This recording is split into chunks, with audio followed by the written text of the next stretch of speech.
Do you want to know how you can send a feedback email to Fliki AI? If yes, then you've come to the right place.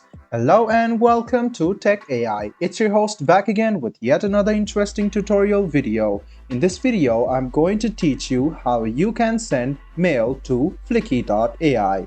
Go ahead and open Fliki AI on your Chrome or Edge browser and then log into your account. What you need to do next is press on the question mark option on the top right hand side and then click send us an email. Instantly after you click it, your Outlook will open. You can see that your Outlook is opening. Tap on your Outlook and in a while you will notice that a mail portal will open up with which you can send Fliki AI an email. So you can see that this is a Fliki plus help option.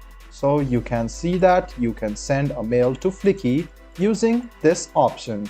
It's quite easy. All you need to do is click on question mark, click on send us an email, your Outlook will open up and then you can send Fliki AI an email about your feedbacks or complaints. I hope this video was helpful for you. If you still have any kind of confusion, please do mention us on the comment section down below. Like the video, subscribe to the channel and do hit the bell button for more. Hope to see you in the next video as well. Until then, goodbye, take care and make sure you enjoy.